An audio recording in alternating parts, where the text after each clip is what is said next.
Praise lord everyone. Bible reading in 1 year. మొదటి రాజుల గ్రంథం 3వ అధ్యాయము చదువుకుందాం. తర్వాత సొలొమోను ఐగుప్తు రాజైన ఫరో కుమార్తెను పెండ్లి చేసుకుని అతనికి అల్లుడాయెను. తన నగరును యెహోవా మందిరమును యెరూషలేము చుట్టూ ప్రాకారమును కట్టించుట ముగించిన తర్వాత ఫరో కుమార్తెను దావీదుపురమునకు రప్పించెను. ఆ దినముల వరకు యెహోవా నామమున కట్టింపబడిన మందిరం లేకపోగా జనులు ఉన్నత స్థలములందు మాత్రము బలులను అర్పించుచు వచ్చిరి. తన తండ్రి అయిన దావీదు నియమించిన కట్టడలను అనుసరించుచు సొలొమోను యెహోవా యందు ప్రేమ ఉంచెను. కానీ ఉన్నత స్థలములందు అతడు బలులను మాత్రము అర్పించుచు ధూపము వేయుచూ నుండెను. గిబియోను ముఖ్యమైన ఉన్నత స్థలమై ఉండెను కనుక బలులను అర్పించుటకే రాజు అక్కడికి పోయి ఆ బలిపీఠం మీద 1000 దహన బలులను అర్పించెను.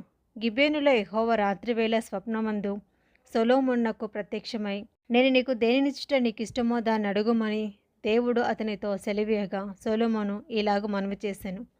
నీ దాసుడును నా తండ్రియునైన దావీదు నీ దృష్టికి అనుకూలముగా సత్యమును నీతిని అనుసరించి యథార్థమైన మనసు గలవాడై ప్రవర్తించెను కనుక నీవు అతని ఎడల పరిపూర్ణ కటాక్షం అగుపరిచి ఈ దినముననున్నట్లుగా అతని సింహాసనం మీద అతని కుమారుని కూర్చుండబెట్టి అతని యందు మహాకృపను చూపి ఉన్నావు. నా దేవా యెహోవా, నీవు నా తండ్రి అయిన దావీదునకు బదులుగా నీ దాసుడని నన్ను రాజుగా నియమించి ఉన్నావు. అయితే నేను బాలుడను, కార్యములు జరుపుటకు నాకు బుద్ధి చాలదు. నీ దాసుడనైన నేను నీవు కోరుకొనిన జనుల మధ్యను ఉన్నాను. వారు విస్తరించి ఉన్నందున వారిని లెక్కపెట్టుటయు వారి విశాల దేశమును తనిఖీ చేయుటయు అసాధ్యము. ఇంత గొప్పదైన నీ జనమునకు న్యాయం తీర్చగలవాడు ఎవడు? కాబట్టి నేను మంచి చెడ్డలు వివేచించి నీ జనులకు న్యాయం తీర్చినట్లు నీ దాసుడనైన నాకు వివేకము గల హృదయము దయచేయము. సొలొమోను చేసిన ఈ మనవి ప్రభువునకు అనుకూలమాయెను కనుక దేవుడు అతనికి ఇలాగు సెలవిచ్చెను. దీర్ఘాయువునైనను ఐశ్వర్యమునైనను నీ శత్రువుల ప్రాణమునైనను అడగక న్యాయములను గ్రహించుటకు వివేకము అనుగ్రహించుమని నీవు అడిగితివి. నీవు ఇలాగును అడిగినందున నీ మనవి ఆలకించుచున్నాను. బుద్ధి వివేకములు గల హృదయము నీకిచ్చుచున్నాను. పూర్వీకులలో నీ వంటి వాడు ఒకడును లేడు, ఇక మీదట నీ వంటి వాడు ఒకడును ఉండడు. మరియు నీవు ఐశ్వర్యమును ఘనత నిమ్మని అడగకపోయినను నేను వాటిని కూడా నీకిచ్చుచున్నాను. అందువలన నీ దినములన్నిటను రాజులలో నీ వంటి వాడొకడైనను ఉండడు. మరియు నీ తండ్రైన దావీదు నా మార్గములలో నడిచి నా కట్టడలను నేను నియమించిన ధర్మమంతటిని గైకొనినట్లు నీవు నడిచి వాటిని గైకొనినడలా నీవు దీర్ఘాయుష్మంతునివిగా చేసేదను అనెను. అంతలో సొలొమోను మేల్కొని అది స్వప్నమని తెలుసుకొనెను. పిమ్మట అతడు యెరూషలేమునకు వచ్చి యెహోవా నిబంధన గల మందసం ఎదుట నిలవబడి దహన బలులను సమాధాన బలులను అర్పించి తన సేవకులందరికీ విందు చేయించెను. తర్వాత వేశ్యలైన 2 స్త్రీలు రాజునద్దకు వచ్చి అతని ముందర నిలిచిరి. వారిలో ఒకటి ఇట్లు మనవి చేశాను, నా ఏలినవాడ చిత్తగించుము. నేనును ఈ స్త్రీయు ఒక ఇంటిలో నివసించుచున్నాము. దానితో కూడా ఇంటిలో ఉండి నేను ఒక పిల్లను కంటిని. నేను కనిన 3వ దినమున ఇదియు పిల్లను కనెను. మేమిద్దరమును కూడా ఉన్నాము. మేమిద్దరము తప్ప ఇంటిలో మరెవరనూ లేరు. అయితే రాత్రి అంది ఇది పడకలో తన పిల్ల మీద పడగా అది చచ్చెను. కాబట్టి మధ్యరాత్రి ఇది లేచి నీ దాసినైన నేను నిద్రించుచుండగా వచ్చి నా పక్కలో నుండి నా బిడ్డను తీసుకొని తన కౌగిటిలో పెట్టుకొని చచ్చిన తన పిల్లను నా కౌగిటిలో ఉంచెను. ఉదయంన నేను లేచి నా పిల్లకు పాలియ చూడగా అది చచ్చినదాయెను. తర్వాత ఉదయంన నేను పిల్లను నిదానించి చూచినప్పుడు వాడు నా కడుపున పుట్టినవాడు కాడని నేను తెలుసుకొంటిని. అంతలో 2వ స్త్రీ, అది కాదు, బతికి ఉన్నది నా బిడ్డ, చచ్చినది దాని బిడ్డ అని చెప్పగా ఆమె, కాదు, చచ్చినదే నీ బిడ్డ, బ్రతికి ఉన్నది నా బిడ్డ అనెను. ఈ ప్రకారముగా వారు రాజు సముఖమున మనవి చేయగా రాజు, బ్రతికి ఉన్నది నా బిడ్డ, చచ్చినది నీ బిడ్డ అని ఒకటియు 2వది అలాగున చచ్చినది నీ బిడ్డ, బ్రతికిన్నది నా బిడ్డ అని చెప్పుచున్నది కనుక కత్తి తెమ్మని ఆజ్ఞ ఇచ్చాను.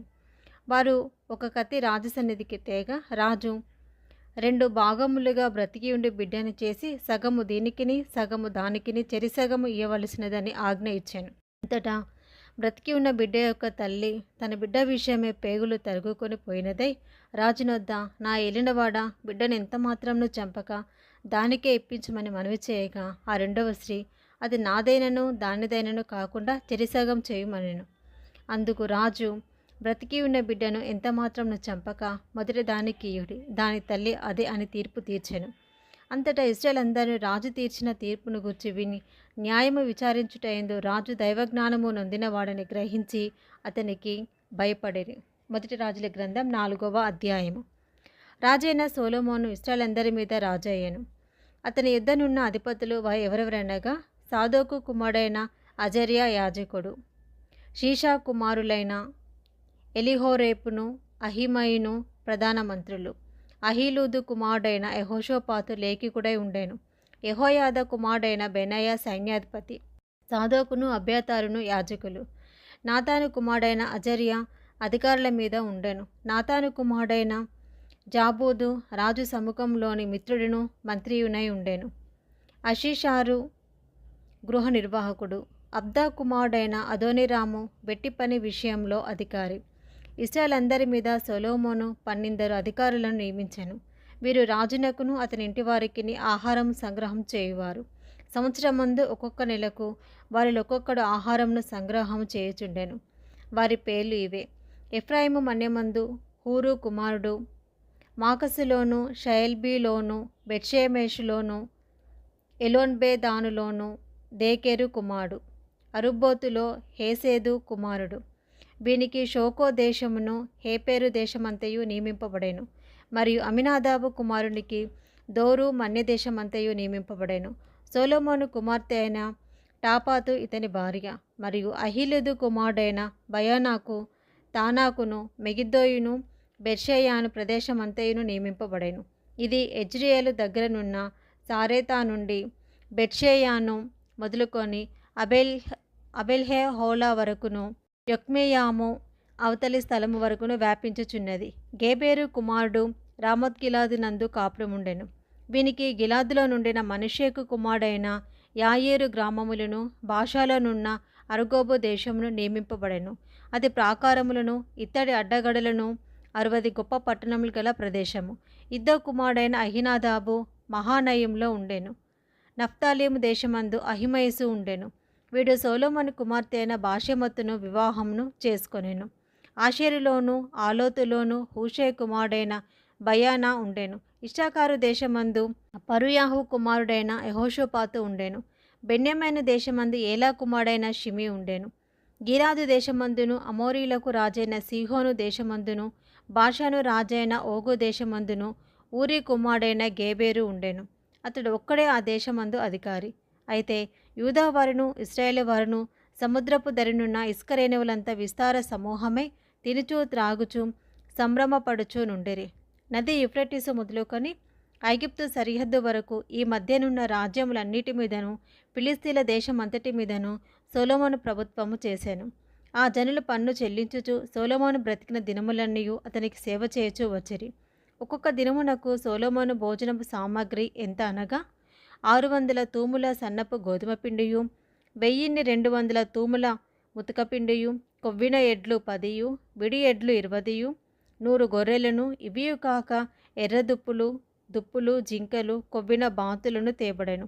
యూఫ్రటీస్ నది యువతల తిప్సాహు మొదలుకొని గాజా వరకును నది యువతలనున్న రాజులందరి మీదను అతనికి అధికారం ఉండెను. అతని కాలమున నలుదిక్కుల్లా నెమ్మది కలిగి ఉండెను.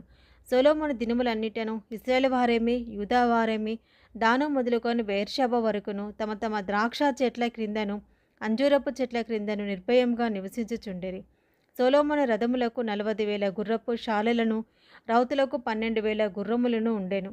మరియు రాజైన సొలొమోను భోజనపు బల్ల యుద్ధకు వచ్చిన వారికి అందరికీ ఏమీ తక్కువ కాకుండా అధికారులలో ఒకడు తాను నియమింపబడిన మాసమును బట్టి ఆహారము సంగ్రహం చేయుచూ వచ్చెను. మరియు గుర్రములను పాటు పశువులను ఉన్న ఆయా స్థలములకు ప్రతివాడును తనకు చేయబడిన నిర్ణయం చొప్పున ఎవలను గడ్డిని తెప్పించుచునుండెను. దేవుడు జ్ఞానమును బుద్ధిని వర్ణింపశక్యం కాని వివేచన గల మనసును సొలొమోనుకు దయచేసెను. కనుక సొలొమోను కలిగిన జ్ఞానము తూర్పు దేశస్థుల జ్ఞానము కంటేను ఐగుప్తు దేశమంతటి జ్ఞానమంతటి కంటేను అధికమై ఉండెను. అతడు సమస్తమైన వారి కంటేను ఎజ్రాహీయుడైన ఏతాను కంటేను మహలోను కుమారులైన హేమాను, కల్కోలు, దర్దా అను వారి కంటేను జ్ఞానవంతుడై ఉండెను. కనుక అతని కీర్తి చుట్టూనున్న జనములన్నిటిలోనూ వ్యాపితమాయెను. అతడు 3000 సామెతలు చెప్పెను. 1005 కీర్తనలు రచించెను. మరియు లేబానోనులో ఉండు దేవదారు వృక్షమునే గాని, గోడలో నుండి మొలుచు హిస్సోపు మొక్కనే గాని, చెట్లన్నిటిని గూర్చి అతడు వ్రాసెను. మరియు మృగములు, పక్షులు, ప్రాకు జంతువులు, జలచరములు అని వాటినన్నిటినీ గూర్చి అతడు వ్రాసెను. అతని జ్ఞానపు మాటలు తెలుసుకున్నటకే అతని జ్ఞానమును గూర్చి వినిన భూపతులందరిలో నుండి, జనులందరిలో నుండి మనుషులు సొలొమోను వద్దకు వచ్చిరి. ఇది ఈరోజు భాగం అండి. Praise the lord.